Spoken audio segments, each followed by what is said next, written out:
والصلاة والسلام على محمد سيد العرب والعجم وعلى آله وصحبه يا نبي العلوم والحكم أما بعد. Ibu yang dirahmati Allah, mari kita buka terlebih dahulu majelis kita dengan bersama-sama baca basmalah. Bismillahirrahmanirrahim. Gimana kabarnya Ibu? Sehat ya? Alhamdulillah.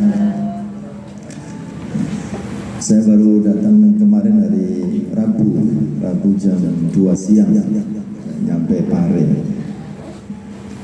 Dan ini kajian yang pertama setelah libur.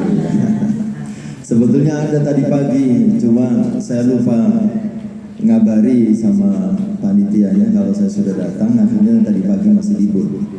Yang di Al-Ikhlas Katang. Baik, hari ini kita akan membahas ya, Al-Ikhlas, Al-Falaq dan An-Nas.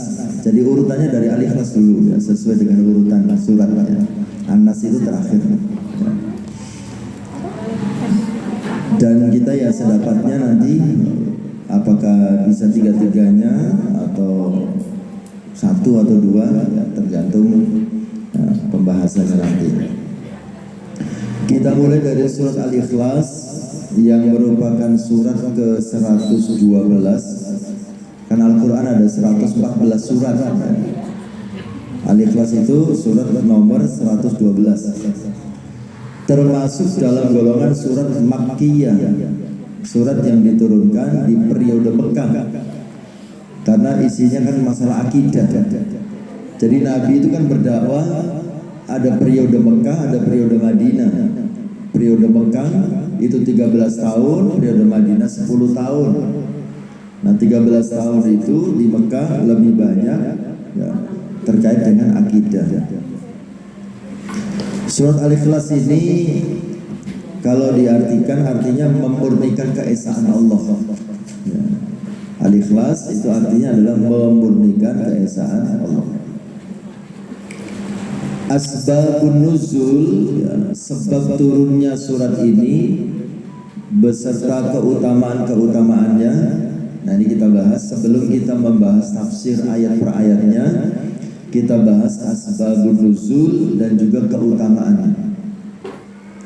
Asbabun nuzul atau sebab turunnya surat Al-Ikhlas diriwayatkan diantaranya Imam Ahmad meriwayatkan dari Ubay bin Ka'ab bahwa orang-orang musyrik berkata kepada Nabi Sallallahu Alaihi Wasallam, "Hai Muhammad, katakan kepada kami nasab Tuhanmu, silsilah atau keturunan Tuhanmu." Ya.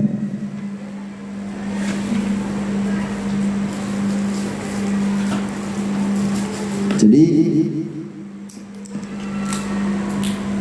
orang-orang Yahudi berkata kami menyembah Uzair anak Allah ya. Jadi mereka orang-orang kafir ya, baik dari orang Yahudi ataupun orang Nasrani atau kaum musyrikin gitu ya. Ya. Mengatakan ya, kepada Rasulullah ya, bahwa Tuhan mereka itu ada nasabnya ya. Ada orang tuanya. Orang-orang Yahudi berkata kami menyembah Uzair anak Allah. Orang-orang Nasrani berkata kami menyembah Yesus anak Allah. Orang-orang Majusi berkata kami menyembah matahari dan bulan.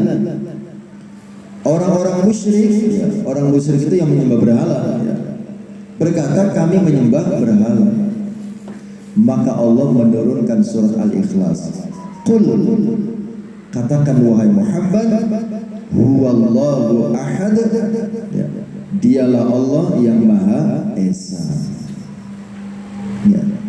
Jadi itu asbabun nuzulnya, sebab turunnya surat Al-Ikhlas ketika orang-orang Arab yang sudah berkeyakinan, yang sudah beragama mengatakan seperti itu ya. Katakan Muhammad bahwa dialah Allah yang Maha Esa, Allahus Samad, Allah adalah Rabb, tempat bergantung segala sesuatu, lam yalid wa lam yulad, yang tidak beranak dan tidak pula diperanakkan, walam yakul lahu kufuwan ahad, dan tidak ada sesuatu yang setara dengan dia. Itu asbabun nuzulnya. Sekarang keutamaan dari surat Al-Ikhlas. Imam Bukhari meriwayatkan dari Amrah binti Abdurrahman. Binti berarti perempuan. Amrah ini berarti perempuan. Imam Bukhari meriwayatkan dari Amrah binti Abdurrahman. Ya. Ia pernah diasuh oleh istri Nabi Shallallahu Alaihi Wasallam, yaitu Aisyah. Amrah ini pernah diasuh oleh Aisyah. Dari Aisyah, jadi Amrah bercerita, cerita ini dari Aisyah, bahwa Nabi Shallallahu Alaihi Wasallam mengutus seorang sahabat untuk memimpin pasukan dalam suatu peperangan. Ya. Nah, sahabat ini menjadi imam para sahabat lainnya dalam sholat. Lalu sahabat ini selalu menutup bacaannya dengan surat Al-Ikhlas. Jadi kalau ngimami sholat, ya sahabat ini ya, setelah baca Al-Fatihah kemudian baca surat. Apapun surat yang dibaca, setelah itu baca surat lagi, itu Al-Ikhlas. Ya. Mungkin di sini jenengan belum pernah sholat ya, berjamaah, imamnya baca surat kemudian baca Al-Ikhlas. Kalau saya di Cirebon dulu di pesantren, ya, kiai saya sering baca seperti itu. Ya, jadi baca Al-Fatihah selesai, kemudian baca surat Wadduha semuanya. Setelah Wadduha selesai, Qul huwallahu ahad. Nah, itu. Rakaat kedua baca apa? Surah Al-Nashrah. Setelah itu Qul huwallahu ahad. Ya, sebagaimana ini. Ya. Ada sahabat yang memimpin pasukan, kemudian dia juga memimpin sholat. Saat memimpin sholat selalu menutup bacaannya dengan surat Al-Ikhlas. Nah, ketika pasukan ini kembali, mereka menceritakan hal itu kepada Nabi. Lalu Nabi bersabda, tanyakanlah kepadanya untuk apa ia melakukan hal tersebut. Lalu mereka bertanya kepadanya, para sahabat itu bertanya kepada sahabat yang menjadi pemimpin mereka itu, yang memimpin sholat itu. Ternyata sahabat yang memimpin sholat itu yang selalu menutup bacaan dari surah Al-Ikhlas menjawab, karena surah Al-Ikhlas merupakan sifat zat yang maha pengasih dan aku suka membacanya. Jadi artinya saking sukanya dengan surah Al-Ikhlas, jadi selalu dibaca. Lalu Nabi Shallallahu Alaihi Wasallam bersabda, setelah itu Nabi berkomentar, akhbiruhu, kabarkanlah kepadanya, annallaha ta'ala yuhibbuhu, bahwa Allah Ta'ala mencintainya. Nah ini, gara-gara sahabat itu mencintai surat Al-Ikhlas, maka dapat kabar gembira dari Rasulullah bahwa Allah mencintainya. Karena surah Al-Ikhlas isinya adalah tentang memurnikan keesaan Allah. Hadis yang lain, Imam Bukhari meriwayatkan dari Anas radhiyallahu anhu, ia berkata, Anas berkata, seorang laki-laki dari kaum Ansor menjadi imam dalam sholat mereka di Masjid Quba. Setiap kali dia membaca bacaan surat yang dibaca untuk mereka dalam sholat, maka dia selalu mengawalinya dengan surat Al-Ikhlas hingga ia selesai membacanya, kemudian ia membaca surat yang lain. Ia melakukannya pada setiap rakaat. Tentu yang dimaksud rakaat 1, rakaat 2. Nah, kalau hadis yang kedua ini, sebelum membaca surat lain, Al-Ikhlas dulu. Waladhdallin amin. Setelah itu baca Al-Ikhlas, kulhu, gitu ya. Setelah itu baca surat lain. Ya. Intinya dalam 2 rakaat pertama selalu ada Al-Ikhlasnya. Kalau hadis yang pertama tadi surat dulu kemudian Al-Ikhlas, kalau yang kedua ini Al-Ikhlas dulu baru surat yang lain. Kemudian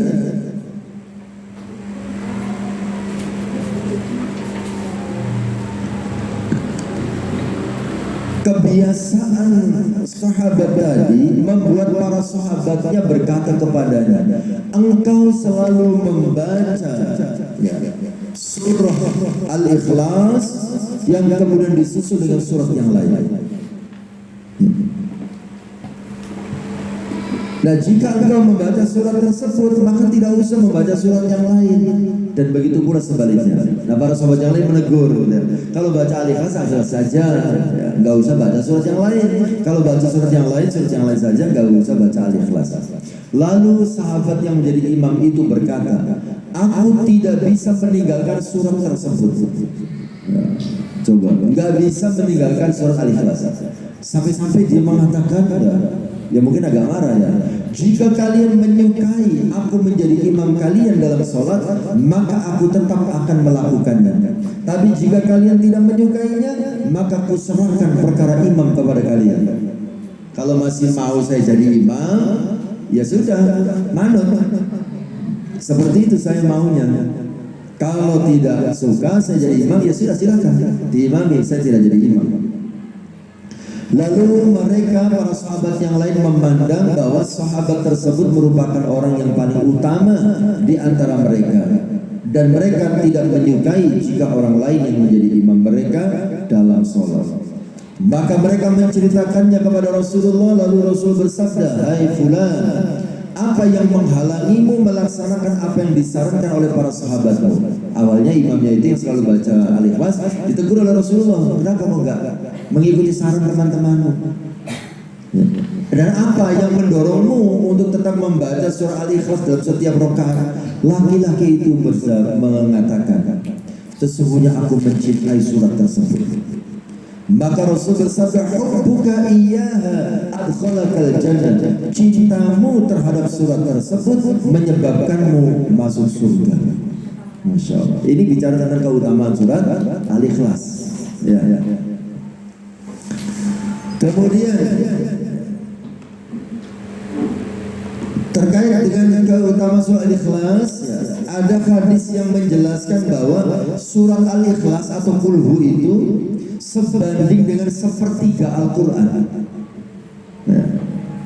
Keutamaan Al-Ikhlas sama dengan sepertiga Al-Quran. Al-Quran 30 juz dibagi 3.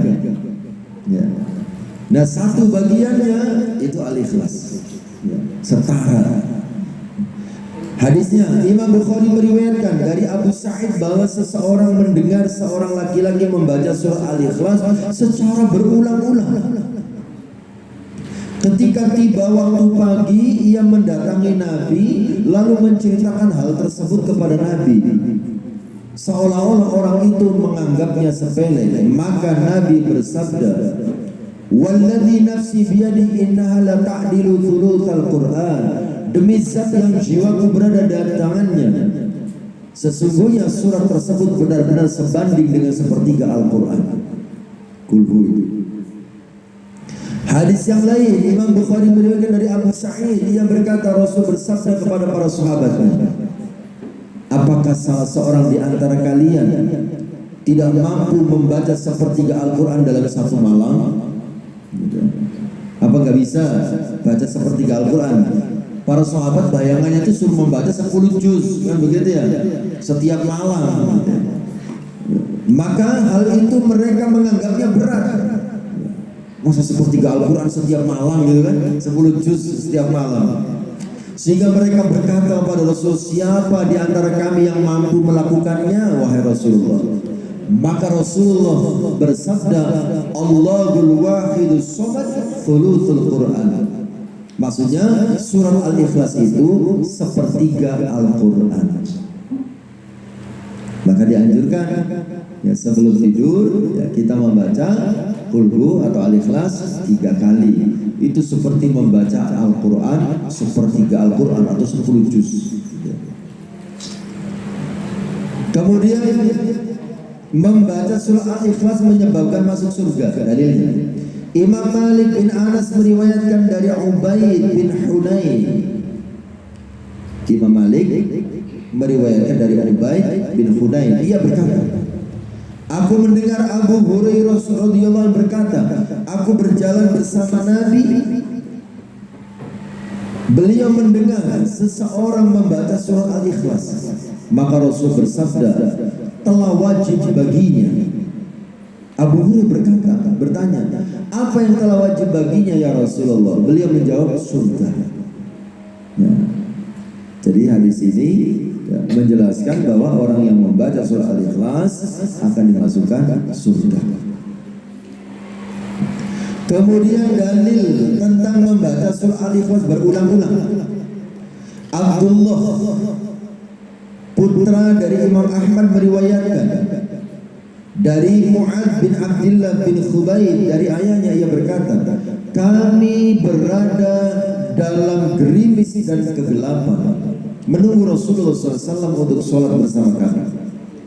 Lalu beliau keluar, tiba-tiba beliau memegang tanganku sambil bersabda, bacalah. Ya. Abdullah Imam Ahmad Mu'adz bin Abdullah mengatakan, ya, aku terdiam.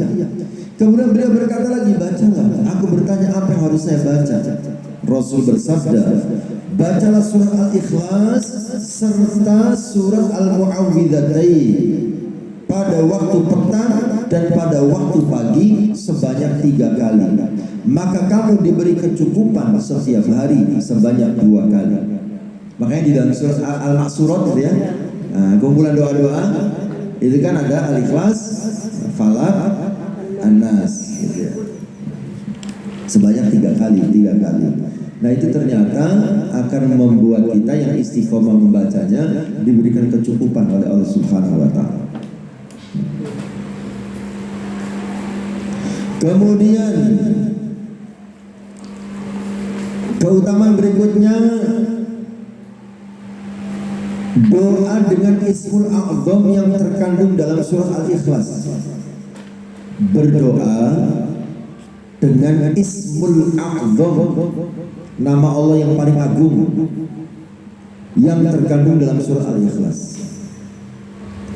Tentang doa dengan menggunakan nama Allah yang terkandung dalam surah Al-Ikhlas, Imam Nasai meriwayatkan ketika menafsirkannya dari Abdullah bin Buraidah dari ayahnya bahwa ia masuk ke masjid bersama Rasulullah. Tiba-tiba ada seorang laki-laki sedang sholat lalu berdoa, Allahumma inni as'aluka bi anni asyhadu an la ilaha illallahul ahadus samad alladzi lam yalid wa lam yulad wa lam yakul lahu kufuwan ahad. Jadi surat Al-Fatihah dimasukkan dalam rangkaian Al-Fatihah.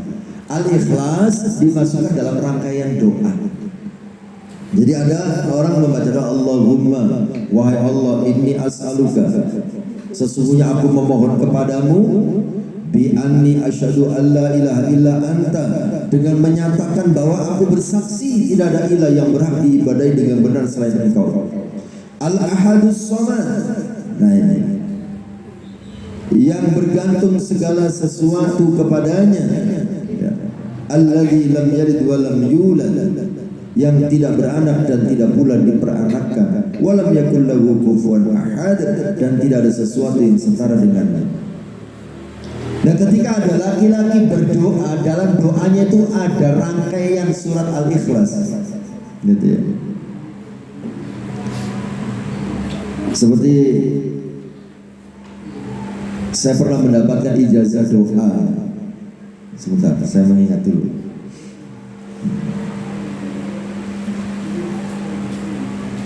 Kok lupa ya? Jadi doa ini ya, dibaca untuk apa namanya, seumpama kita punya tetangga yang jahat, seumpama tetangga yang jahat ya, sering mengganggu ya. Kemudian apa namanya, pokoknya selalu bikin masalah. Saya dibagi ijazah doa, saya lupa depannya, tapi kemudian ya, di dalamnya itu ada wa bihaqqi iyyaka na'budu wa iyyaka nasta'in. Nah gitu. Itu kan surah Al-Fatihah ya. Itu dimasukkan dalam rangkaian doa. Tadinya saya sempat ragu, kok ayat Al-Quran dimasukkan dalam rangkaian doa, itu bagaimana kan gitu. Ternyata ada contohnya, ya ini ya. surat Al-Ikhlas kulhu dimasukkan dalam rangkaian doa dan Nabi membolehkan. Seperti halnya di sini ketika ada sahabat membaca doa di dalamnya ada surat Al-Ikhlas, Rasulullah bersabda, demi zat yang jiwaku berada di tangannya, sungguh ia telah meminta kepadanya dengan namanya yang maha agung, yang mana jika dia meminta, yang mana jika Allah diminta dengannya, maka Allah akan memberi, dan jika Allah dimohon dengannya, maka dia akan mengabulkan. Nah, itu komentar Nabi ketika ada orang berdoa yang menyelipkan surat Al-Ikhlas di dalamnya, dikomentari insya Allah doanya akan dikabulkan. Ya. Jadi ceritanya ya, saya mempraktekkan doa yang ada surat Al-Fatihah di dalamnya itu. Ceritanya juga, saya punya tetangga ya. Qadarullah persis rumahnya di samping rumah saya. Ya, rumah saya. Ceritanya itu dia menjual rumahnya ya, dan qadarullah ya kami yang membelinya. Nah, ketika sudah dibeli rumah itu dari bulan Juni sudah dilunasi, ya, gitu ya. Sudah dilunasi, nggak mau pindah. Nah, gitu ya. Nanti Pak Ustadz saya pindahnya akhir Agustus, gitu. Dari bulan Juni sudah dilunasi, ya. Juli Agustus kan. Lah kenapa buang alasannya? Kata mbahnya saya belum boleh pindah, kata gitu. Nah, gitu ya. Kenapa? Nggak boleh nabrak bulan Suro. Jadi bulan Suro saya nggak boleh pindah. Nah, bulan Suro nggak boleh pindah. Nah, terus kapan pindahnya? Agustus akhir. Agustus akhir itu sudah bulan Maulid, Bu, sudah Rabiul Awal sebenarnya. Itu kejauhan dari Suronya itu. Bagaimana kalau bulan Safar aja? Gitu. Saya bilang begitu ya. Ya. Iya, enggak apa-apa Safar, tapi harus hari Minggu Kliwon katanya begitu ya. Begitu ya. Uangnya kan begitu ya. Waduh, begitu ya. Nah, kemudian saya dapat ijazah doa, tapi saya lupa, saya nggak apa gitu ya.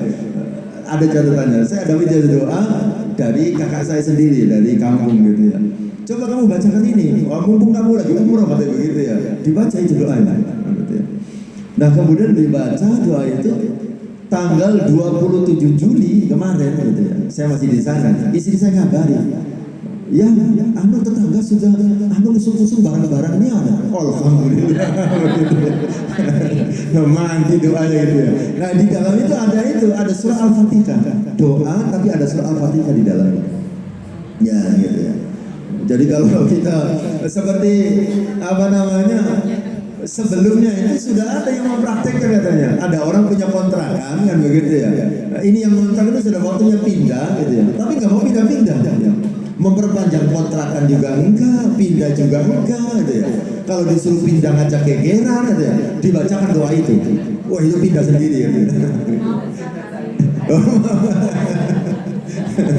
Ada tetangga jahat sama kita gitu ya. Dibaca doa itu. Oh, itu nggak betah itu nanti dia pindah sendiri gitu ya. Ya. Tanpa harus mengusirnya Allah yang turun tangan gitu. Ya. Jadi intinya yang saya ceritakan itu sebagaimana ya, surat Al-Ikhlas ini ya, ketika ada orang berdoa kemudian disertakan surat Al-Ikhlas di dalamnya dalam rangkaian doa ya, Allah akan mengabulkan doanya kan begitu ya. Kemudian ya, masih tentang keutamaan surat Al-Ikhlas ya. Pengobatan dengan wasilah surat Al-Ikhlas, surat Al-Falaq dan surat An-Nas. Pengobatan. Ruqyah. Ya.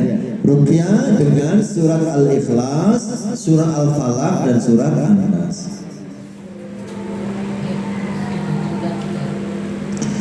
Dalilnya dan contohnya ya. Imam Bukhari meriwayatkan dari Siti Aisyah ya, bahwa apabila Nabi hendak pergi ke tempat tidur setiap malam, maka beliau merapatkan kedua tangannya. Nah ini bertiru ya. Nabi merapatkan kedua tangannya begini. Kemudian ya, beliau meniupnya, ditiup dulu ternyata. Kan gitu ya. Lalu beliau membaca surat Al-Ikhlas, surat Al-Falaq dan surat An-Nas.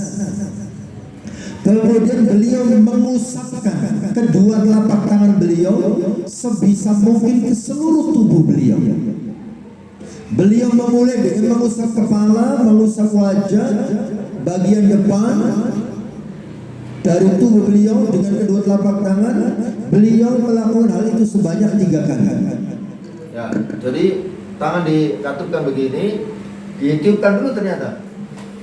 Baca Al-Ikhlas, baca Al-Falaq, baca An-Nas, ya. Diusapkan mulai dari kepala, muka, seluruhnya yang bisa, yang nyampe. Ah, begitu ya. Itu Nabi melakukan seperti itu. Itu bisa untuk menolak sihir, kan begitu ya.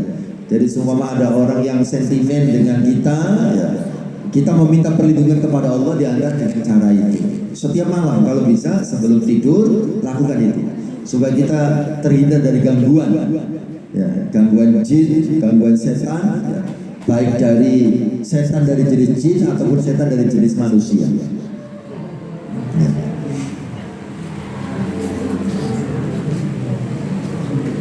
3 kali itu berarti bacanya dibaca 1 kali, diusapkan, diulangi lagi, dibaca lagi, diusapkan. Ya. Beliau melakukan hal itu sebanyak 3 kali. Bacanya sekali-sekali, ya. Sekali Al-Ikhlas, sekali Al-Falaq, sekali An-Nas, diusapkan. Baca lagi. Di sini niupnya sebelumnya. Ya. Beliau merapatkan kedua telapak tangan beliau, kemudian meniupnya. Lalu beliau membaca. Nah, itu ditiup dulu. Ya. Tapi ada juga yang prakteknya itu setelah baca ditiup. Ya. Baik, itu tentang keutamaan surat Al-Ikhlas. Ya.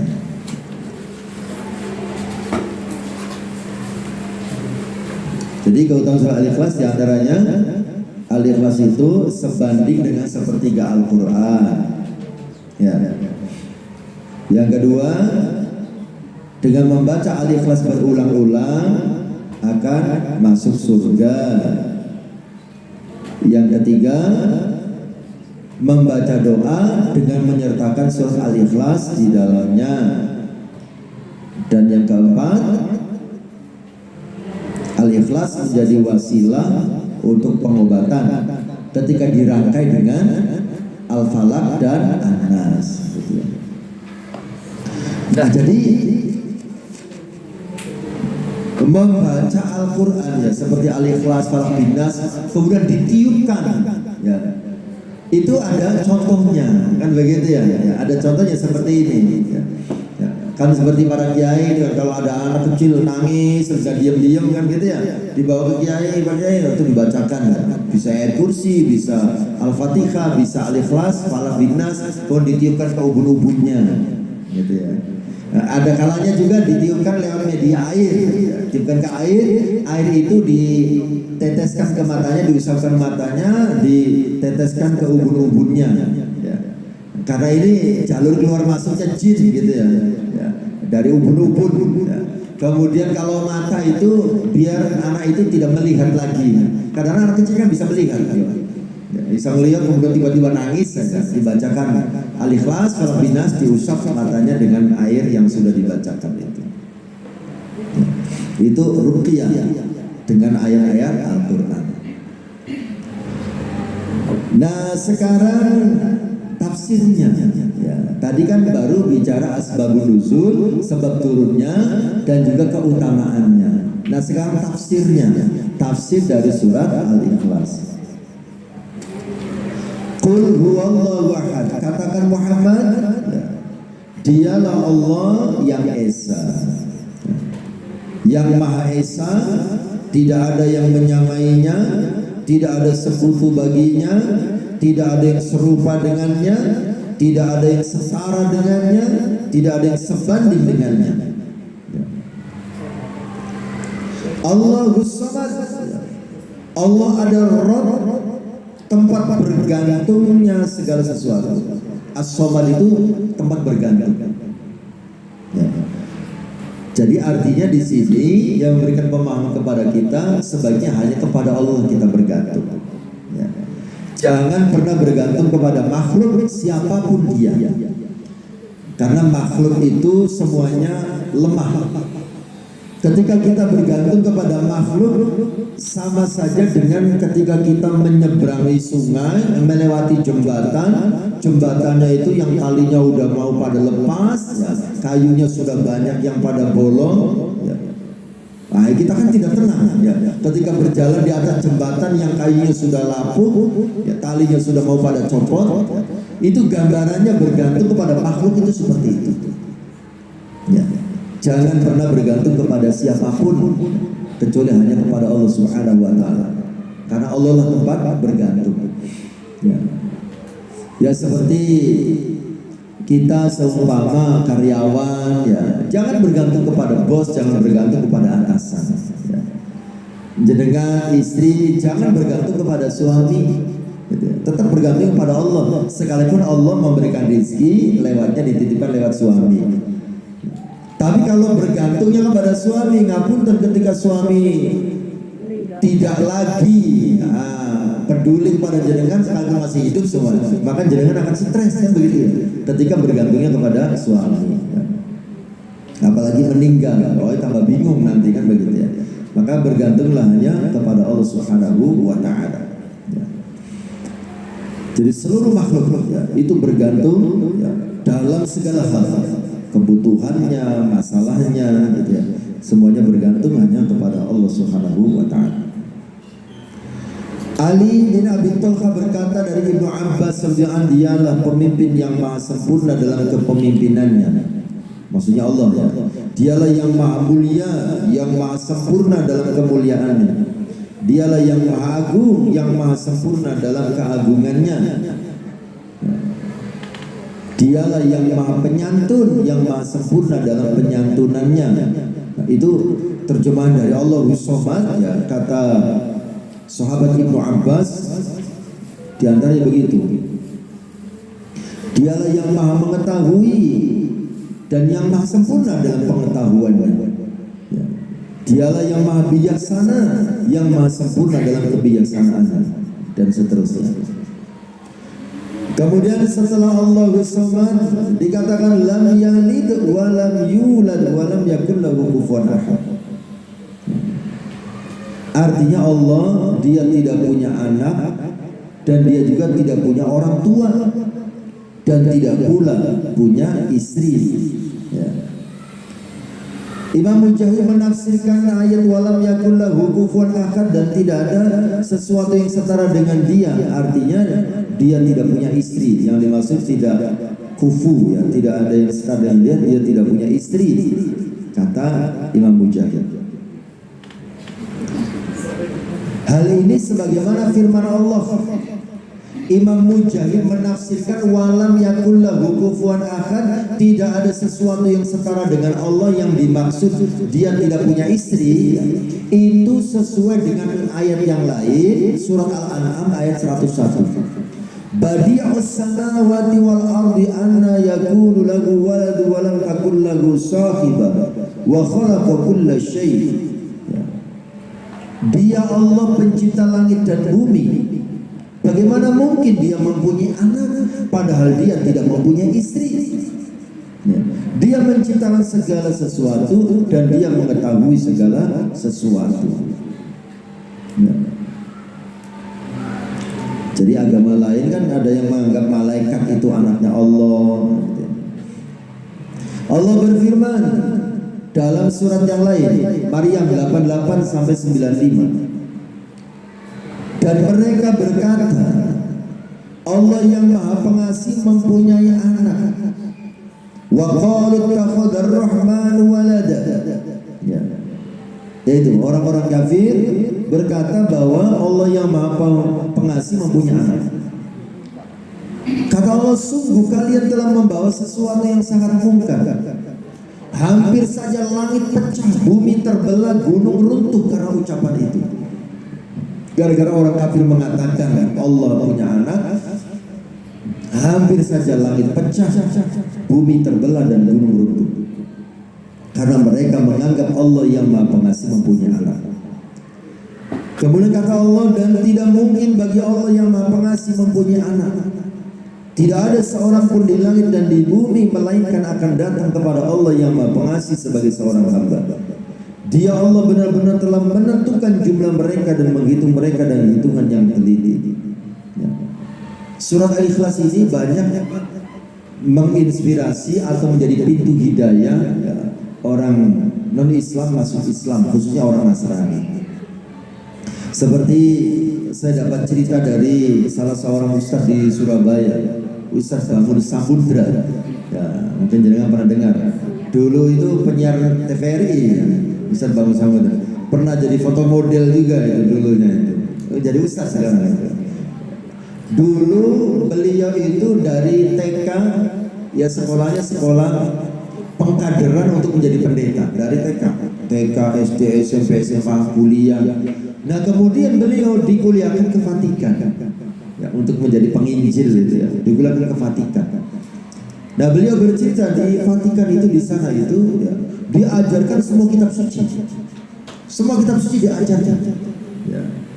Tapi mempelajari kitab suci agama lain ya, selain Injil itu tujuannya untuk menjelaskan kelemahannya.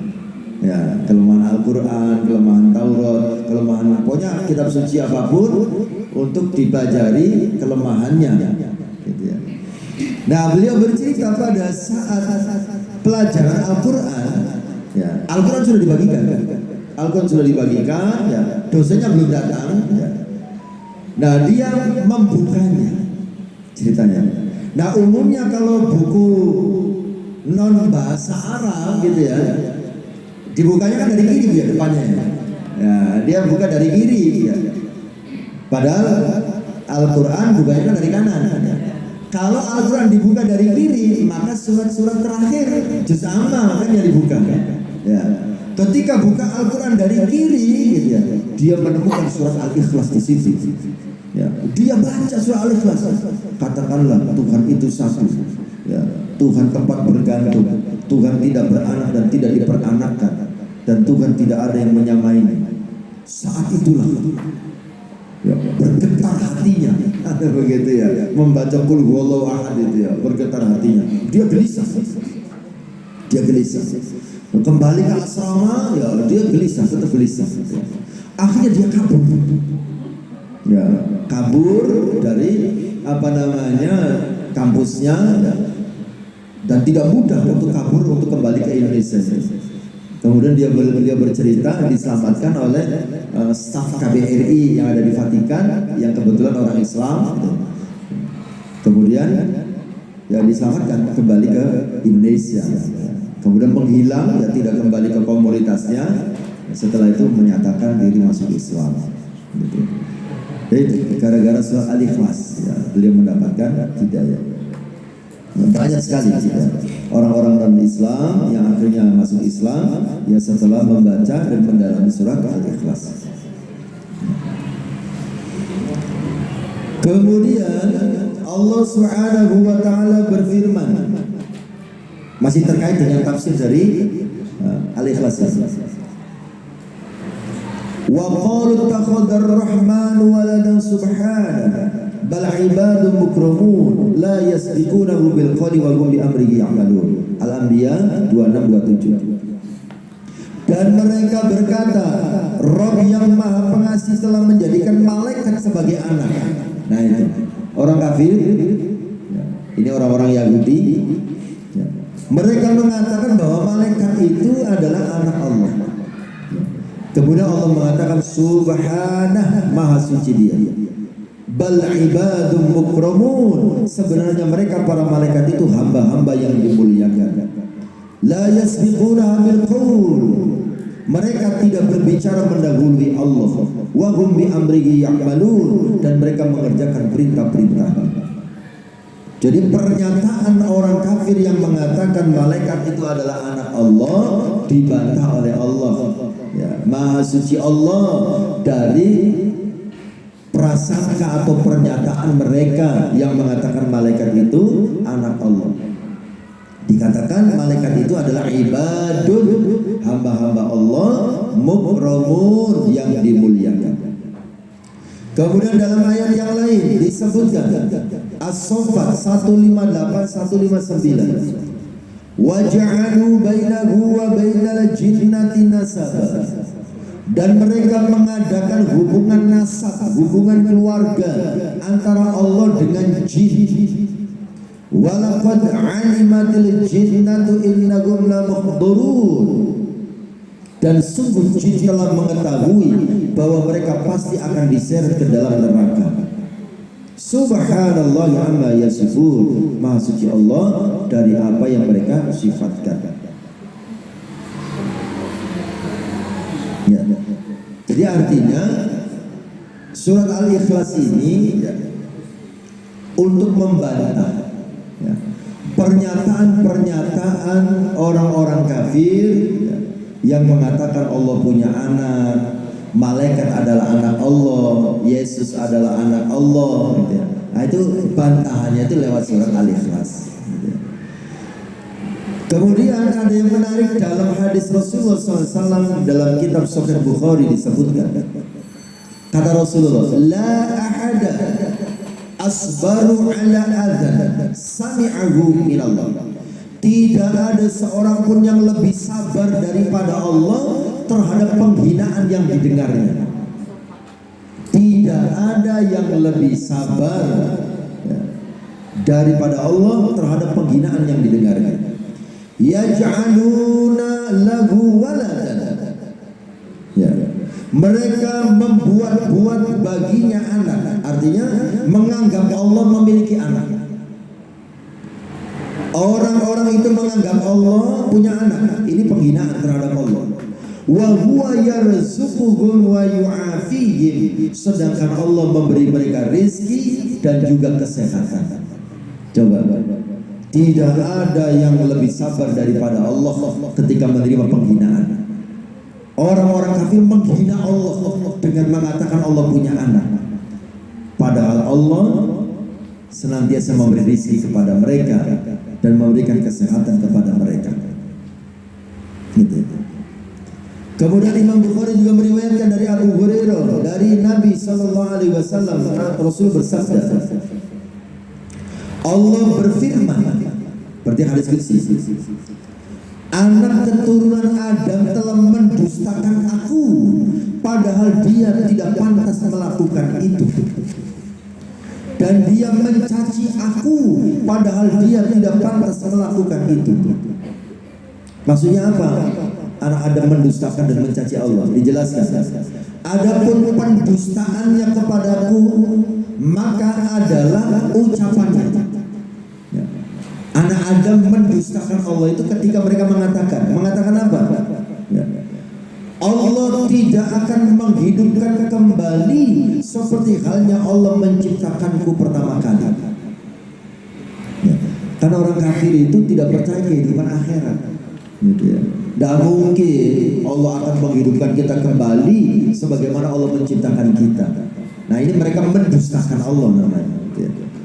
Menganggap Allah berdusta bahwa Allah akan membangkitkan mereka kembali pada hari kiamat. Kemudian kata Allah, padahal menciptakannya pertama kali tidak lebih mudah bagi Allah daripada menghidupkannya kembali. Ya. Artinya sangat mudah bagi Allah ya menciptakan mereka, menghidupkan mereka. Lalu cacian mereka kepada Allah, adapun caciannya terhadap aku adalah ucapan mereka, Allah mempunyai anak. Itu namanya mencaci Allah. Padahal aku Maha Esa, kata Allah, tempat meminta segala sesuatu. Aku tidak beranak dan tidak pula diperanakan, dan tidak ada sesuatu yang setara denganku. Ya. Makanya dulu ketika kita membahas surat Al-Fatihah ya, Ar-Rahman Ar-Rahim gitu ya. Sifat rahimnya Allah, kasih sayangnya Allah itu kan diberikan kepada semua makhluk yang beriman atau tidak beriman. Tapi kalau Rahman itu hanya diberikan kepada yang beriman saja ya. Artinya dengan rahimnya Allah, semua makhluknya yang beriman dan tidak beriman semuanya dikasih rezeki. Ya, yang tidak sholat masih bisa makan, ya, yang doyan maksiat masih bisa makan, gitu ya. Itu bagian dari kasih sayang Allah Subhanahu wa taala. Makanya di sini dikatakan kata Rasulullah, Allah adalah yang paling sabar, yang menerima ya, penghinaan. Makanya para ulama mengatakan di antara kedurhakaan terbesar ya, bagi kita seorang hamba adalah pada saat kita menerima rizki dari Allah, tapi rizki itu digunakan untuk melawan Allah. Ya. Kita menerima rizki dari Allah, tapi digunakan untuk durhaka kepada Allah. Kita menerima rizki dari Allah, tapi untuk melanggar larangan Allah. Ya. Nah itu kedurhakaan yang terbesar, gitu ya. Makanya mari kita pandai-pandai bersyukur, ya, pandai-pandai bersyukur. Bersyukur itu caranya adalah menggunakan nikmat untuk memperbanyak amal soleh, ya.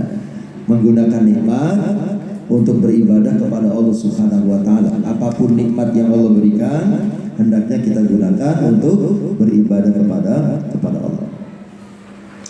Baik, selesai surat Al-Ikhlas. Sekarang surat Al-Mu'awwidzatain, Qul a'udzu birabbil falaq dan Qul a'udzu birabbin nas. Kedua surat ini merupakan surat Madaniyah. Kalau Al-Ikhlas surat Makkiyah, diturunkan ketika Nabi di Mekah. Kalau Al-Mu'awwidzatain, Qul a'udzu birabbil falaq, Qul a'udzu birabbin nas, ini masuk surat Madaniyah. Ya, diturunkan setelah Nabi hijrah ke Madinah.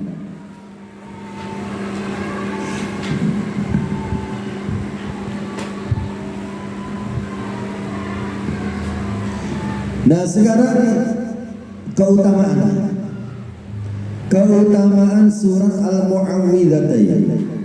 Imam Muslim meriwayatkan dalam Sahih Muslim dari Uqbah bin Amir, Rasulullah bersabda, tidakkah kamu memperhatikan ayat-ayat yang diturunkan malam ini, di mana sebelumnya tidak ada ayat-ayat seperti itu? Apa ayat-ayat yang diturunkan pada waktu itu yang tidak ada yang membandinginya? Kemudian Rasulullah membaca Qul a'udzu birabbil falaq wa qul a'udzu birabbin nas.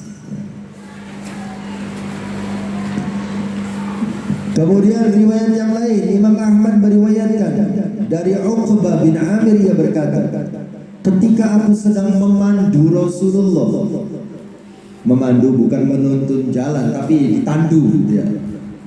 Ditandu.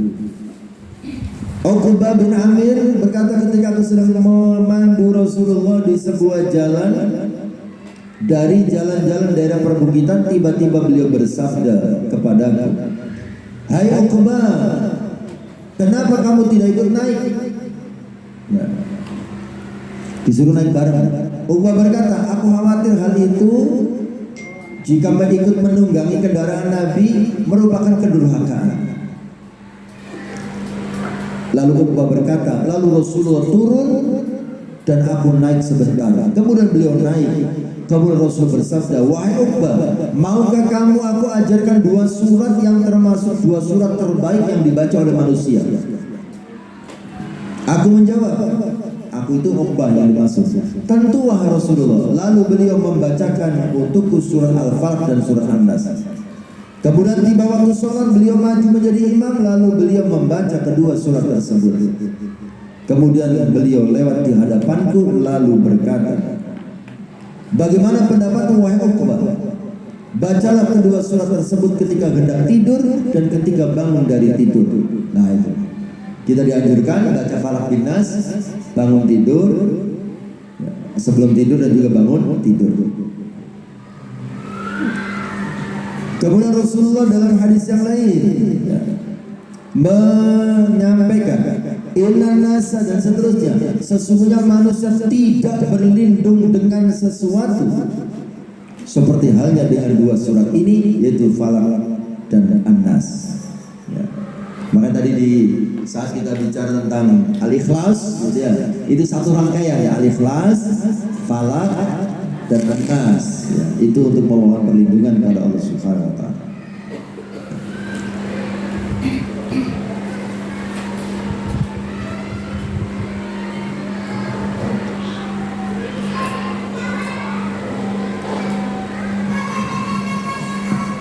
Kemudian hadis berikutnya, An-Nasa'i meriwayatkan dari Ibnu Abis, bukan Ibnu Abbas, Ibnu Abis Al-Juhani, bahwa Nabi bersabda, "Hai Ibnu Abis, maukah kamu aku tunjukkan kepadamu ya, tentang bacaan yang paling utama yang dibaca oleh orang-orang yang berlindung?" Ibnu Abis berkata, "Tentu wahai Rasulullah." Lalu Rasul bersabda, yaitu surah A'udzu birabbil falaq dan surah A'udzu birabbin nas. Hatani as-suratani, inilah dua surat untuk mohon perlindungan. Ya.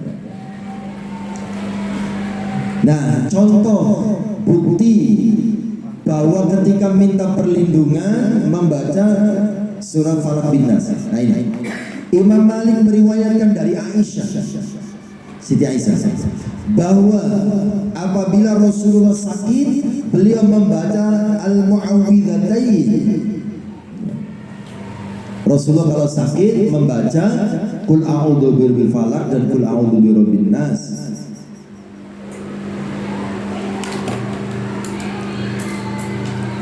Kemudian beliau meniupkannya. Nah ini niupnya setelah baca, yang ini ya.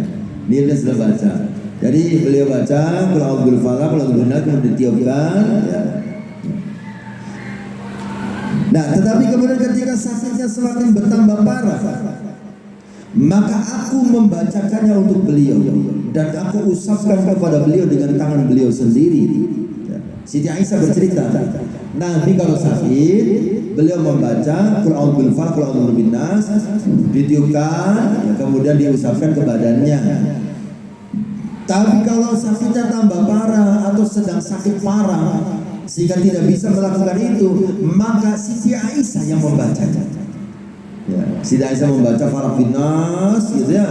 Kemudian ditiupkan ke tangan Nabi, ya, tangan Nabinya diusapkan ke badannya.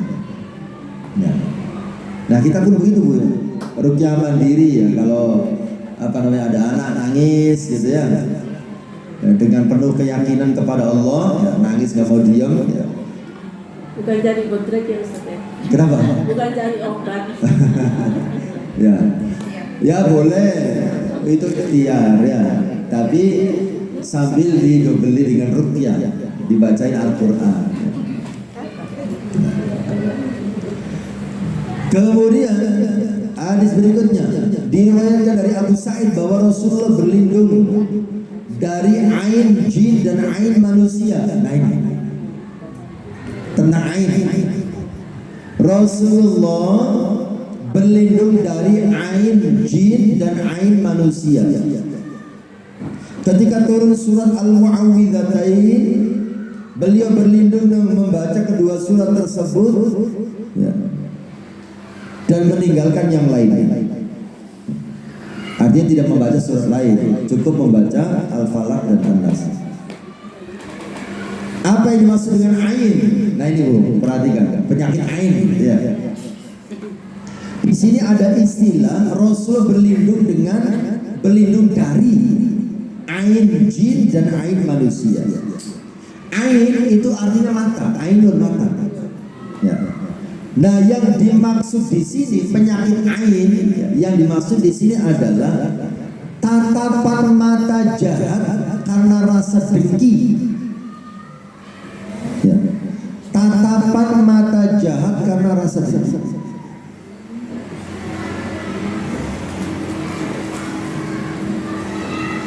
Tapi para ulama menjelaskan sebenarnya ada yang membedakan antara tatapan dengki dengan ain, seperti yang telah dijelaskan dalam surah Al-Qalam.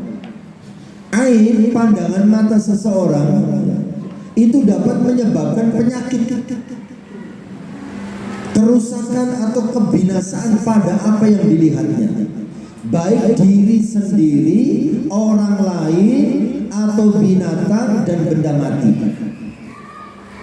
Ya. Pujian yang terlalu berlebihan terhadap seorang anak itu bisa menyebabkan anak itu sakit. Tapi itu kalau pujiannya tidak diawali dengan memuji Allah. Jadi kalau kita memuji anak kita itu subhanallah, pinternya anakku, diawali dengan subhanallah dulu. Ya, maha suci Allah. Karena Allah yang maha segala-galanya, yang maha terpuji. Subhanallah, pinternya anakku. Jadi jangan langsung pinternya anakku rek. Ya sopor di ibu kan gitu. Wah anakku kan gitu ya. Itu jangan terlalu sering begitu ya. Boleh memuji anak kita, boleh memuji siapapun, tapi diawali dengan subhanallah. Subhanallah, jenengan itu rajinnya luar biasa. Subhanallah, jenengan itu begitu. Ya. Nah, penjelasan. Ain memiliki perbedaan dengan hasad. Bedanya ain, pandangan mata, dengan hasad. Begini. Jika hasud atau dengki itu timbul karena rasa benci dan mengharapkan kenikmatan pada orang lain hilang, itu namanya hasud. Pandangan karena hasad, itu timbul karena rasa benci dan mengharapkan kenikmatan pada orang lain hilang, itu namanya hasad. Ya, seperti ada tetangga dapat nikmat gitu ya, kita ngeliatin tapi ngeliatannya itu dengan kebencian. Nah sinis begitu ya. Itu hasad. Beda dengan ain. Ya. Jadi kalau ain itu timbul karena rasa kagum, justru karena kagum. Ya. Tetapi kemudian membesar-besarkan sesuatu atau membaik-baikan sesuatu, lebih besar-besarkan, maksudnya memujinya berlebihan. Pinternya anak sampai lebih, masya Allah, gitu ya. Nah itu bisa membuat anak itu sakit. Jadi awal dengan subhanallah, anak jenengan luar biasa. Subhanallah, orang itu kok hebat. Subhanallah, gitu. Itu akhirnya itu pandangan kagum, gitu ya. Tapi bisa menyebabkan madorot ketika tidak diawali dengan memuji Allah. Nah, yang kedua yang menarik penjelasannya. Penjelasan yang pertama tadi ya. Jika dengki itu timbul karena rasa benci dan mengharapkan kenikmatan pada orang lain hilang. Kalau ain timbul karena rasa kagum, membesar-besarkan sesuatu atau membaik-baikan sesuatu. Nah, yang kedua penjelasannya, jika manusia tidak dapat mendengki dirinya, maka manusia dapat mengain dirinya sendiri atau harta miliknya sendiri. Nah, kita nggak mungkin dengki pada diri sendiri, ya. Tapi kita bisa ain kepada diri kita sendiri. Apa namanya? Yang kagum terlalu berlebihan terhadap diri sendiri, narsis kalau dalam bahasa sekarang. Aku heran sama diriku sendiri. Kok iso aku nyumbang 100.000? Padahal biasanya 5.000 aja berat sekali kan biasanya. Mbak Masya Allah, saya heran sama diri saya sendiri. Nah itu namanya ain. Ya. Bangga terhadap diri sendiri. Itu justru bisa sakit nanti kalau terlalu sering begitu. Orang selalu sering narsis, terlalu bangga pada dirinya sendiri, itu malah bisa sakit nanti. Ya. Kita tidak bisa dengki pada diri sendiri, tapi bisa ain kepada diri sendiri. Ya, kenapa? Ya itu narsis itu, ain. Ya, boleh kalau diawali dengan subhanallah. Ya. Kemudian ya, bedanya lagi ya, bedanya hasad dengan ain. Bedanya hasad dengan ain itu ya, yang nomor 1 tadi. Kalau hasad timbul karena rasa benci, kalau ain timbul karena rasa kagum. 2, kalau hasad ya, tidak bisa untuk diri sendiri, tapi ain bisa untuk diri sendiri. Termasuk ain pada diri sendiri itu ya, kita terlalu kagum dengan benda yang kita miliki. Mobil keren. Gitu ya. HP ini masa luar biasa ya. Hati-hati, malah jadi rusak nanti. Ya, bisa rusak, bisa hilang. Perbedaan yang ketiga, hasad hanya dimiliki oleh pribadi yang buruk. Hasad dengki itu hanya muncul dari orang yang pribadinya buruk. Tapi kalau ain itu dapat dimiliki oleh pribadi yang soleh ketika ia mengagumi sesuatu. Ya. Sedangkan dia lupa bertasbih kepada Allah dan lupa mendoakan keberkahan pada apa yang dikaguminya. Nah itu. Ain itu timbul kagum terhadap sesuatu tanpa memuji Allah dan tanpa mendoakan kebaikan untuk yang dikaguminya. Jadi kalau mau muji anak kita atau anak orang lain gitu ya, atau siapapun yang kita kagumi, subhanallah, wong iki kok pintere, mudah-mudahan dijaga oleh Allah. Nah itu terhindar dari ain pujian kita ya. Jadi kalau kita muji anak cucu kita ya, subhanallah, putune mbak Uti pintere, mudah-mudahan Allah jaga nak ya, mudah-mudahan sehat panjang umur. Nah begitu ya. Jadi puji Allah dan doakan untuk yang kita puji ya. Kalau hanya pujian isinya gitu ya, itu bisa jadi aib ya. Sekalipun kita mengungkapkan itu bukan dengan kebencian, karena aib itu bisa datang dari orang soleh, orang baik. Aib padahal dampaknya mematikan aib. Ada yang sampai mati bu ya. Orang tidak kuat pujian gitu ya, bisa mati ya. Bisa jadi masih kecil mati, padahal kan ada mungkin cerita, oh ini padahal sudah berprestasi gitu ya, lagi pinter-pinter kok mati muda. Bisa jadi karena banyak pujian tanpa diawali dengan memuji kepada Allah dan tanpa mendoakan kebaikan. Ya, banyak anak-anak yang lagi di puncak prestasi mati ya, bisa jadi karena aib gitu ya. Jadi sering-sering baca subhanallah ketika kita mau memuji apapun, termasuk memuji benda mati punya kita ya. Muji HP, muji motor, muji rumah, muji apapun yang kita sukai, yang kita kagumi gitu ya. Biar dilindungi oleh Allah ya. Puji dulu Allah, kemudian doakan. Subhanallah, motorku api mudah-mudahan awet. Nah begitu. Didoakan gitu. Jangan hanya dipuji, malah bisa rusak ya, bisa jadi hilang ya. Itu bedanya hasad dengan ain ya. Jadi ain yang ketiga ya, tadi perbedaannya. Kalau hasad hanya dimiliki oleh pribadi yang buruk, tapi ain dapat dimiliki oleh pribadi yang solih ketika mengagumi sesuatu, sedangkan dia lupa bertasbih kepada Allah, lupa mendoakan keberkahan pada apa yang dikaguminya itu. Itu pernah terjadi di zaman Rasulullah. Di sini disebutkan. Ya. Seperti inilah ain yang terjadi pada diri Amir ketika memandang Sahal, sehingga Sahal jatuh pingsan akibat pandangan Amir. Pingsan karena kekaguman temannya, kagum gitu ya. Pingsan itu yang dikagumi. Ya, jadi hati-hati ya. Ketika kita mengagumi sesuatu atau mengagumi seseorang, pujilah Allah. Subhanallah, api wong iki, mudah-mudahan sehat dan panjang umur. Nah begitu ya. Puji Allah, kemudian doakan kebaikan. Nah kemudian persamaannya hasad dengan ain ya. Tadi kan perbedaannya ya. Ini persamaannya apa? Keduanya sama-sama menimbulkan madorot bagi korbannya.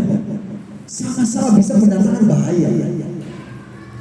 Pujian itu bisa mendatangkan bahaya sebagaimana kedengkian. Ketika pujian tidak diawali dengan memuji Allah dan tidak disertai dengan doa keberkahan dan doa kebaikan untuk yang dipujinya.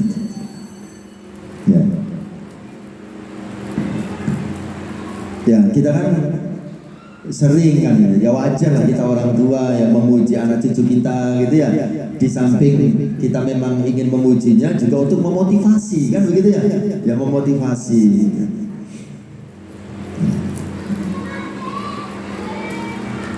Nah itu jangan lupa awali dengan memuji Allah. Subhanallah pinter ya. Mudah-mudahan sehat dan panjang umur nak ya. Nah begitu. Karena bisa jadi anak-anak yang lagi dalam puncak prestasi ya meninggal. Kan banyak cerita begitu, wah pinter masya Allah gitu ya, kok mati muda kan begitu ya. Bisa jadi karena banyaknya pujian dari mana-mana gitu ya. Makanya di antara cara kita berlindung dari ain gitu ya, baca surat Falaq bin Nas tadi ya. Karena bisa jadi banyak orang yang memuji kita tanpa memuji Allah dan tanpa mendoakan kebaikan untuk kita. Kita berlindung dari semuanya itu ya, dengan cara membaca apa? Falaq bin Nas tadi ya. Makanya amak surat pagi dan sore jangan ditinggal. Itu bagian dari kita memohon perlindungan kepada Allah, termasuk perlindungan dari air tadi ya. Kita memang harus menjadi orang baik ya. Tetapi salah satu resiko menjadi orang baik adalah banyak yang memuji ya. Nah, yang dikhawatirkan orang yang memuji tidak diawali dengan subhanallah, tidak dibarengi dengan doa kebaikan untuk kita, itu jadi air nantinya, membawa dampak madorot, dampak negatif ya.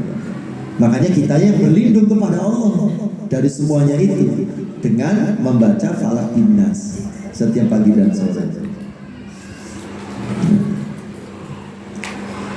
Kemudian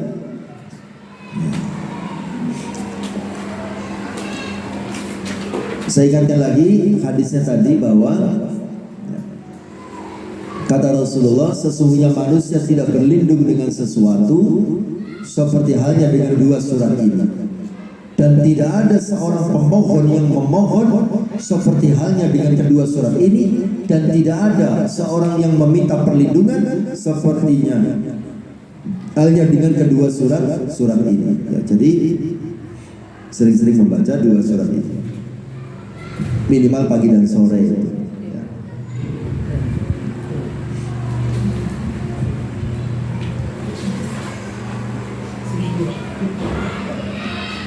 Sekarang tafsirnya ya. Tadi masih pengantarnya Falaq bin Nas. Sekarang tafsirnya, tafsir surat Al-Falaq dan tafsir surat An-Nas. Surat Al-Falaq itu artinya waktu subuh. Surat Madaniyah diturunkan di Madinah, merupakan surat nomor urut 113. Qul a'udzu birabbil falaq. Katakanlah Muhammad, aku berlindung kepada Rabb yang menguasai waktu subuh. Berlindung dari apa? Min syarri ma khalaq, dari kejahatan makhluknya. Nah itu. Kita berlindung kepada Allah dari kejahatan makhluk. Makhluk ini ya bisa jin, bisa manusia. Manusia ini bisa manusia yang jahat, yang punya iri dan dengki, bisa juga manusia yang solih dengan pujiannya, gitu ya. Jadi orang solih memuji, kalau dia lupa membaca subhanallah dan lupa mendoakan, itu bisa menjadi negatif dampaknya. Padahal itu pujian, gitu ya. Jadi tidak selalu pujian itu membawa dampak positif. Makanya kul kata Muhammad, a'udzu, aku berlindung birabbil falaq, dengan Tuhan yang menguasai waktu subuh. Berlindung dari apa? Min syarri ma khalaq, ya, dari kejahatan makhluk yang dia ciptakan. Ya, dari seluruh makhluk, baik jin ataupun manusia, baik benda hidup ataupun benda mati. Wa min syarri ghasiqin idza waqab, ya, dan berlindung dari kejahatan malam apabila telah gelap gulita. Ya. Kan waktu malam itu ya, Kita tidak tahu apa yang terjadi. Apalagi pada saat kita tidur, bisa jadi ada sihir. Sihir itu kan biasa sering datangnya malam. Gitu. Kalau dalam tafsir diantaranya dulu itu orang Arab mengatakan ghasib itu adalah jatuhnya bintang kejora. Ya. Jadi ketika ada bintang jatuh, ya, maka itu pertanda akan ada wabah penyakit taun yang menyebar, ya, ketika bintang itu jatuh. Makanya Rasul diperintahkan oleh Allah untuk berlindung kepada Allah Subhanahu wa Ta'ala, ya, dari kejahatan waktu malam. Karena di waktu malam itu, ya, bisa saja kejahatan maling, kan begitu ya, yang mau mencuri rumah kita, naudzubillah min dzalik, atau kejahatan sihir yang datang di waktu malam gitu. Makanya tadi kan Nabi sebelum tidur membaca Al-Ikhlas, Al-Falaq dan An-Nas diusahakan ke seluruh tubuhnya, kan begitu ya. Ya, itu untuk perlindungan dari kejahatan makhluk. Wa min syarrin naffatsati fil 'uqad. Nah, ini juga diperjelas. Dan dari kejahatan wanita-wanita tukang sihir yang menghembus pada buhul-buhul. Ya.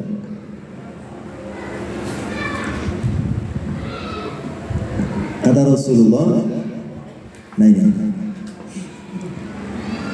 Ibnu Katsir berkata,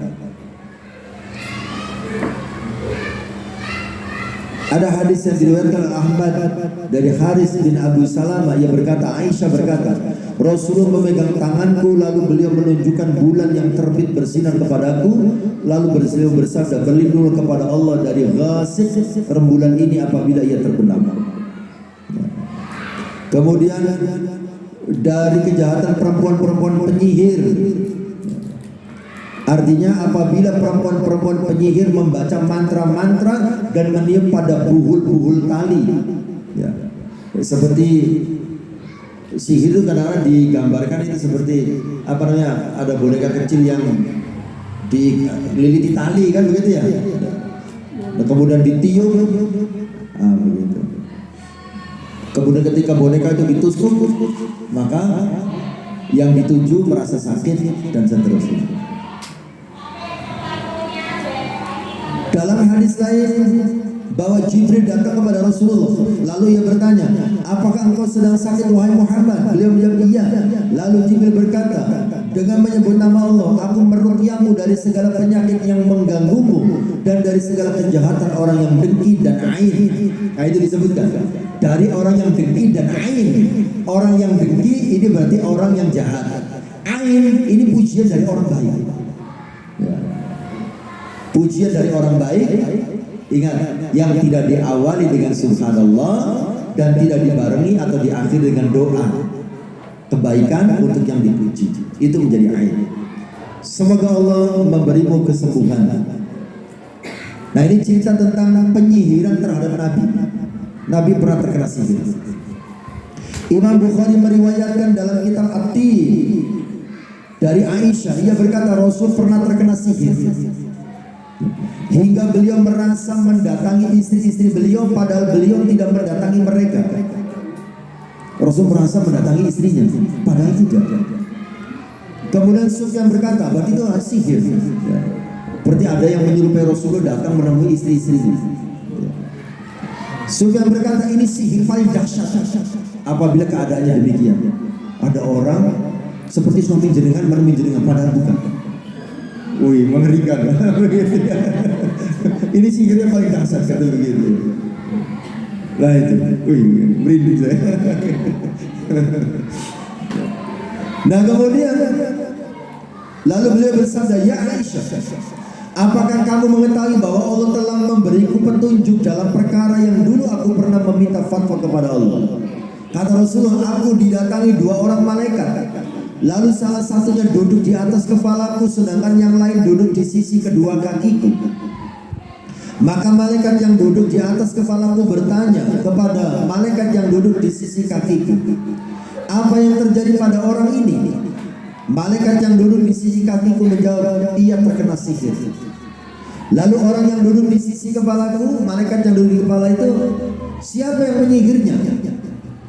Malaikat yang duduk di kedua sisi kakiku berkata, Labid bin Aqsam, seorang laki-laki dari Bani Zuraik, sekutu orang-orang Yahudi dan dia orang munafik.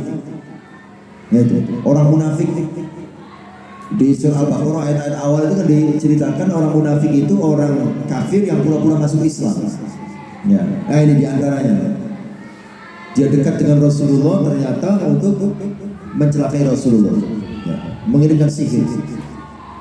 Lalu malaikat yang duduk di sisi kepalaku bertanya, pada apa sihirnya? Malaikat yang duduk menjawab, pada sisir dan rontokan rambut. Loh, makanya suka ada buntelan, ya, isinya rontokan rambut. Ya, itu bisa dijadikan sebagai media sihir. Ya, sisir dan rontokan rambut. Lalu dia bertanya, malaikat itu bertanya, di mana itu ditaruhnya? Dia menjawab, di kulit mayang kurma jantan di bawah dasar sumur Darwan. Nah itu sihirnya ditaruh di sana. Aisyah berkata, lalu Nabi mendatangi sumur tersebut dan mengeluarkannya. Nah itu. Makanya kadang-kadang ketika rumah sedang dibersihkan, diruqyah, ya, suka ditemukan ada buntelan, ya, kecil-kecil gitu ya, di bawah kasur atau di dapur atau di mana. Nah itu bisa jadi itu sihir yang dikirimkan, nah, gitu ya, lewat itu, sehingga orang itu tidak betah di rumah atau sakit-sakitan terus, gitu ya. Makanya yang diruqyah itu tidak hanya orang, rumah pun perlu diruqyah. Ya di antara meruqyah rumah itu kalau ruqyah mandiri dibacakan surat Al-Baqarah. Ya. Jadi jenengan kalau menempati tempat baru, entah rumah sendiri, entah ngontrak, entah rumah siapa, jenengan mau tinggal di situ dan baru pertama masuk, itu diruqyah dulu rumah itu. Toko gitu ya, jenengan mau mulai dagang gitu ya, entah toko sendiri atau toko ngontrak atau melanjutkan punya orang dan seterusnya, diruqyah dulu. Ya. Bangunan itu juga perlu diruqyah dulu, ya. Karena sihir itu bisa ditempatkan di mana saja. Seperti Rasulullah, ya. Rasulullah sakit, ternyata sihirnya itu ditaruh di sumur. Ya. Selama itu tidak ketemu, maka Rasulullah sakit terus. Ya. Tapi dikasih tahu oleh malaikat, karena beliau dikasih oleh malaikat, ada di sana. Nah, gitu ya. Kita pun kalau tidak sanggup meruqyah sendiri, yang undang ustaz-ustaz yang ahli ruqyah. Ya. Jadi ada jamaah majlis lain ya di Kediri juga. Ya. Dia itu hawanya emosi terus sama suaminya. Bahkan suaminya nggak apa-apain, gitu ya.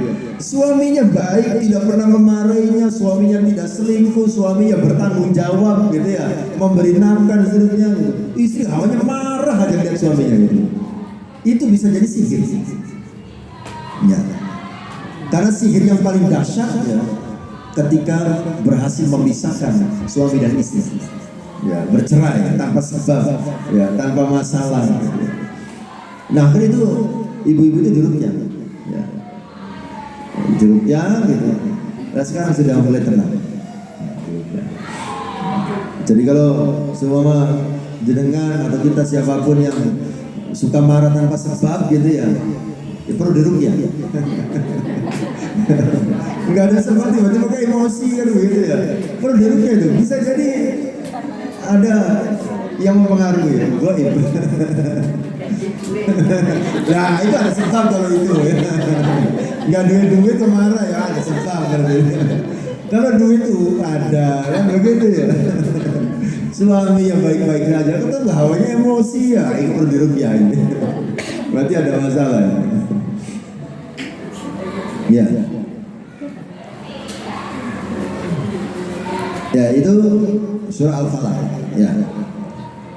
Berlindung dari kejahatan makhluk, berlindung dari kejahatan malam, dan berlindung dari sihir. Dan yang juga terakhir berlindung dari apa? Wa min syarri hasidin idza hasad. Berlindung dari kejahatan orang yang dengki apabila ia dengki. Ya. Orang dengki itu kan tidak suka orang lain mendapatkan nikmat. Ya. Kemudian kedengkiannya itu diwujudkan dengan ucapan, diwujudkan dengan tindakan. Kalau ucapan yang merugikan orang yang didengkinya, bikin fitnah, Sampai tahu gak itu dapat mobil baru tuh suaminya korupsi. Nah, seumpama gitu. Itu dengki. Atau tidak ngomong tapi dengan tindakan, ya merusak dan seterusnya. Kul a'udzu birabbil falaq. Cukup Ustaz, sudah 9:30. Kenapa? Cukup aja nanti. Cukup ya? Ya. Baik. Untuk Anas kita lanjutkan pertemuan yang akan datang. Untuk hari ini kita cukupkan, kita akhiri dengan hamdalah dan kafaratul majlis. Alhamdulillahirabbil alamin. Subhanakallahumma wa bihamdik asyhadu an la ilaha illa anta astaghfiruka wa atubu ilaik. Kita berdoa ya. Oke. Kita berdoa mudah-mudahan kita semua senantiasa diberikan kesehatan, diberikan umur yang panjang dan barokah, dimudahkan segala urusannya, dicapaikan semua harapan, cita-cita dan keinginannya, dilunaskan semua utang-utangnya. Anak-anaknya yang sudah waktunya menikah, mudah-mudahan cepat dipertemukan dengan jodohnya yang terbaik. Dan mudah-mudahan kita semua diberikan kesempatan oleh Allah bisa melakukan ibadah haji dan umroh. Dan kita semua pada akhirnya dimatikan dalam keadaan husnul khatimah. Ala hadhihi wa ala kulli niyatin shadhiqah. Al-Fatihah. Bismillah.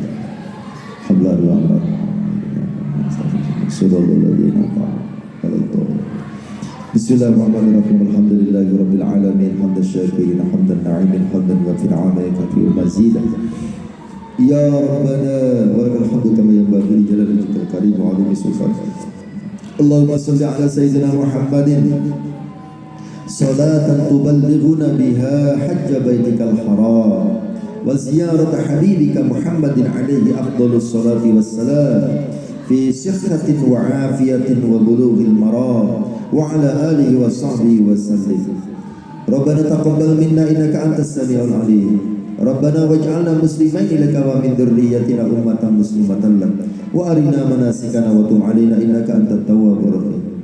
Allahumma arzuqna rizqan wasi'an halalan thayyiban mubarakan wa anta khairur raziqin. Allahumma ya muyassir kulli asir yassir lana al-asir fa inna taysir al-asir 'alaika yasir. Allahumma la sahla illa ma ja'altahu sahla wa anta in syi'ta taj'alul huzna sahla.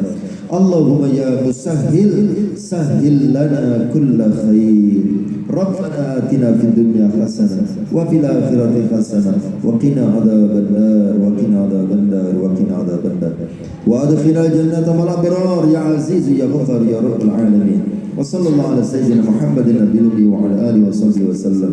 Subhana rabbika rabbil izzati amma yasifun wa salamun alal mursalin walhamdulillahi rabbil alamin. Bisirril Fatihah.